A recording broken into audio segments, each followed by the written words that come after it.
Република Македонија на патот на евроатлантските интеграции, да станеме 30-та земја членка и да ги почнеме преговорите со Европската Унија, затоа што патриотизмот во 21 век е секако посветеност на обезбедување на сигурна и безбедна иднина и за државата и за Република Македонија. Во контекст на прашањето во врска со помирувањето, мислам дека веќе се почнати процесите кои што најавуваат еден подолгорочен, би кажала, процес на една политичка дебата, но секако и една граѓанска дебата околу тоа какво општество создадовме во Република Македонија преку политичките поделби што ги наметнаа политичките партии.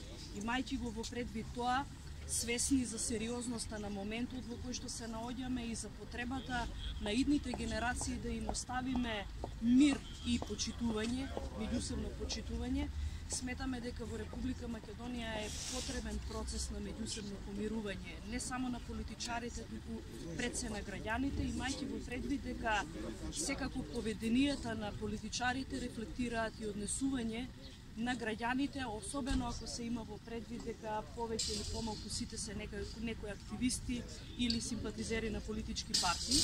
Она што ни се случуваше во минатото со повикувања на омрази, на насилство и на отворено несогласување преку повици на насилство, треба само да не направи посвесни и посериозни во овој процес на помирување што ќе го започнеме пред се во Собранието на Република Македонија преку консултација на добри практики како тоа се правело и како се прави.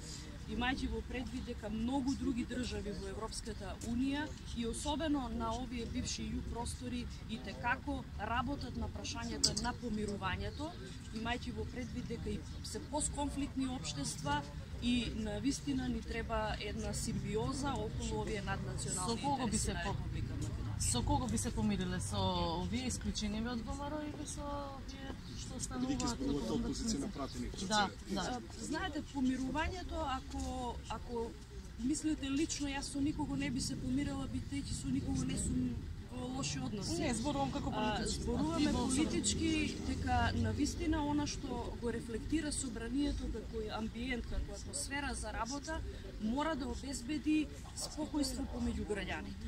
И пред се, имајќи во предвид дека ние имаме и етички кодекс за однесување на пратениците, во делот на начин на обраќање, начин на условување на политичкиот противник, некористење на зборови на говор на омраза, тоа секако стои. Меѓутоа ќе работиме и на многу други прашања кои што отворено или на некој начин во граѓаните не представуваат како конфронтирани страни, имајќи во предвид дека и патот до Европската Унија, и патот до НАТО е поплочен со одлуки кои што треба да се носат со консензус во интерес на националните интереси на Република Македонија. Тоа помирување треба да не обедини сите околу интересите на Република Македонија, не интересите на политичките партии.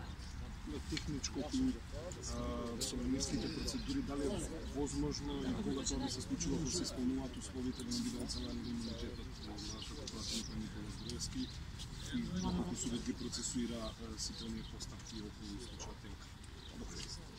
Колку што сум информирана, пратеникот Никола Груевски се откажа од својот имунитет пратенички уште кога влезе во судскиот процес, бидејќи тоа едно е прашањето за одземањето на имунитетот, а друго е прашањето за престанок на мандатот. Значи, законот јасно ги утврдува условите, под кои услови престанува мандатот. Тоа е доколку е фатен во извршување на кривично дело за кое е пропишана казна од најмалку 5 години, доколку е осуден на казна затвор што го прави недостоен за вршење на пратеничката функција и секако доколку е осуден на казна затвор за кривично дело кое се гони по службена должност. Јас немам информации за тоа дали упатниот акт е примен од страна на пратеникот и дали ќе се изврши тој упатен акт. Би сакала да почекаме да видиме какво ќе биде одlučувањето по тој дел на судската одлука и секако собранието ќе има можност да констатира да констатира, секако не сум сигурна дали ќе може да констатира престанок на мандат, меѓутоа фактот дека 6 месеци отсуство од собрание, не знам дали ќе се толкува оправдано или неоправдано, прави секако и но стои недостојноста на вршењето на функцијата. Фала ви. Горете. Борете? Да. Се надевам вие сте само ти кажете.